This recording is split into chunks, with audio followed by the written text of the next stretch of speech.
जय श्री राम। जय माँ गंगे। बंधुओं, आज मैं आपके समक्ष गंगा दशहरा के विषय में कुछ जानकारी लेकर आया हूँ। गंगा दशहरा के दिन मनुष्य को क्या करना चाहिए, कैसे करना चाहिए, किन किन बातों का ध्यान रखना चाहिए। तो चलिए सर्वप्रथम गंगा दशहरा के विषय में हम जानते हैं। इस वर्ष गंगा दशहरा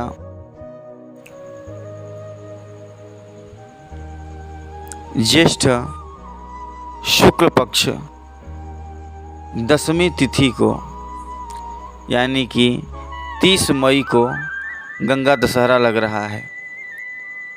गंगा दशहरा की विशेष बातें क्या हैं कि गंगा दशहरा के दिन अगर सोमवार का दिन हो, हस्त नक्षत्र हो, तो उस दिन स्नान दान का बहुत ही महत्व है। स्नान करें, पितरों को तर्पण करें, दान करें। 10 प्रकार के दानों को बताया गया है।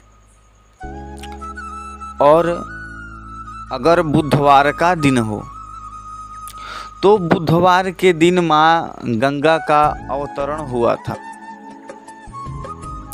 इसके विषय में एक छोटी सी कथा बताने जा रहा हूँ।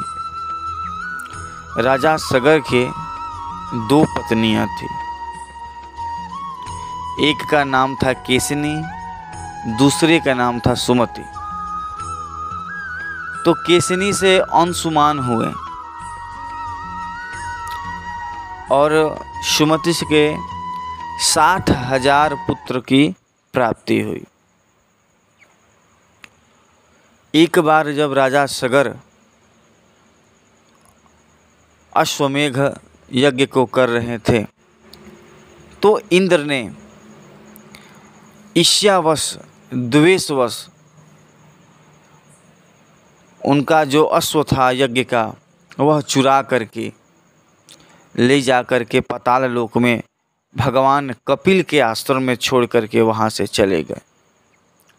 इधर राजा सगर के 60,000 पुत्र अश्व को खोजते खोजते पाताल लोक तक पहुँचे और कपिल मुनि के आश्रम में अश्व को देख करके वह चोर चोर कह करके उन पर चिल्लाने लगे, जिस कारण कपिल मुनि को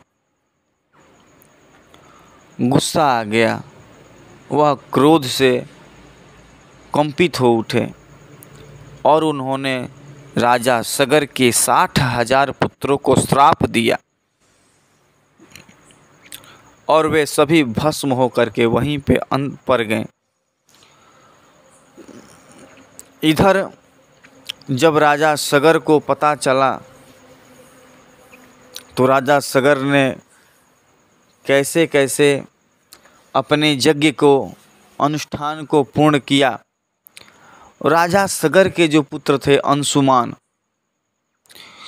उन्होंने कोशिश किया कि माँ भगीरथ को, माँ गंगा को धरती पे लाया जाए ताकि 60,000 पितरों का उद्धार हो सके, किंतु वह भी माँ गंगा को धरती पे ना ला सके। अंशुमान के पुत्र हुए दिलीप। दिलीप ने भी अपने जीवन में राजपाट को संभाला और वह भी वानप्रस्थ आश्रम में गृहस्थ आश्रम बिताने के बाद वह भी माँ गंगा के प्राप्ति के लिए, माँ गंगा को प्रसन्न करने के लिए तपस्या करने लगे, किंतु वह भी माँ गंगा को प्रसन्न नहीं कर पाए। और महाराज अंशुमान के पुत्र दिलीप के पुत्र महाराज भगीरथ हुए।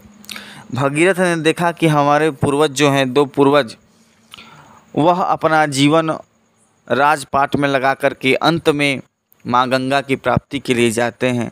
तो भगीरथ ने राजपाट का त्याग करके माँ गंगा की प्रसन्नता के लिए यज्ञ अनुष्ठान तप करना शुरू कर दिया। कुछ वर्ष बीत जाने पे घनघोर तपस्या के कारण माँ गंगा प्रसन्न हुई। ब्रह्मदेव प्रसन्न हुए और ब्रह्मा जी ने अपने कमंडलू से गंगा जी को कहा कि हम आपको गंगा जल आपको दे देते हैं, आप गंगा को लेकर धरती पे जाएं। अब सवाल था कि गंगा को धरती पे अगर लाते हैं तो गंगा की धवल धारा इतनी तेज थी कि धरती के 2 टुकड़े हो सकते थे। तब ब्रह्मा जी ने कहा कि आप महादेव की तपस्या करें, भगवान भोलेनाथ की तपस्या करें। और तब महाराज भगीरथ ने अंगूठे पर खड़ा होकर के, एक पैर को उठा करके और एक पैर के अंगूठे पे खड़ा होकर के सैकड़ों वर्ष तक तपस्या किया। तब जा कर के भगवान शिव प्रसन्न हो गए और उन्होंने कहा कि ठीक है, गंगा को स्वर्गलोक से गंगा को आने दो, मैं अपनी जटाओं में बांध लूँगा। और भगवान शिव ने अपनी जटाओं में गंगा को बांध लिया। अब तो गंगा शिव के जटाओं में ही घूमने लगी। तब महाराज भगीरथ ने फिर तपस्या की। भगवान शिव के ने अपने कुछ केशों को खोला, जिस प्रकार से गंगा धरती पे अवतरण होकर के बहने लगी। कल कल छल छल करती हुई, निनाद करती हुई माँ गंगा धरती लोक पे बहने लगी। और महाराज भगीरथ आगे आगे जा रहे थे और माँ गंगा पीछे पीछे आ रही थी। और रास्ते में एक जाह्नवी ऋषि का कुटिया वहाँ पे था, लेकिन गंगा की धवल धारा में वह कुटिया बह गई, जिसके कारण जाह्नवी ऋषि ने उस गंगा जल को पी लिया। मंत्र शक्ति के द्वारा वह उस जल को पी लिया। इधर भगीरथ गंगा जी को न देख करके अपने पीछे पीछे जा कर के देखते हैं तो वहाँ जाह्नवी ऋषि बैठे थे। तो वह ऋषि से कहते हैं कि हे महर्षि, आपने कहीं गंगा को देखा है? तो महर्षि ने कहा कि उसको तो मैंने पान कर लिया। तब महाराज भगीरथ अनुनय विनय करने लगे। बहुत विनय करने के बाद जाह्नवी ऋषि ने सोचा कि अगर मैंने जिह्वा से निकाला तो वो गंगा जूठी हो जाएगी। तब उन्होंने क्या किया, अपने जंघा से, कहीं कहीं वर्णन है कि महाराज जाह्नवी ने कर्ण से, कर्णिका से, कान से गंगा को उत्पन्न किया है। तो इस प्रकार जाह्नवी ऋषि ने जब गंगा को प्रकट किया तब से उनका नाम कहीं कहीं जाह्नवी भी है। यह है गंगा का अवतरण। और गंगा जा कर के महाराज सगर के 60,000 पुत्रों का उद्धार करती हैं। तब से लेकर के आज तक माँ गंगा कली काल में भी विद्यमान है। तो गंगा दशहरा के दिन मनुष्य जो भी गंगा नदी में स्नान करता है, दान करता है, उसका पुण्य अनंत गुना होता है। और गंगा दशहरा के जल को आप उस दिन घर में ला कर के रखते हैं, 1 वर्ष, 2 वर्ष, 10 या 20 या 50 वर्ष तक वह जल जो है गंगा दशहरा के दिन लाया हुआ जल कभी खराब नहीं होता है, ऐसा शास्त्रों में वर्णन है। गंगा दशहरा के बाद माँ गंगा रजस्वला हो जाती है, जिसके जल को फिर पूजन करने लायक नहीं रहता। और वह कार्तिक मास में, कार्तिक मास के कृष्ण पक्ष से गंगा फिर से शुद्ध हो जाती है और उनका जल फिर से पूजन करने के लायक हो जाता है। तो बंधुओं, आशा करता हूँ कि आप भी इस जानकारी से अत्यंत प्रसन्न होंगे। मैं आपको फिर बता देता हूँ कि इस वर्ष 30 मई को गंगा दशहरा है।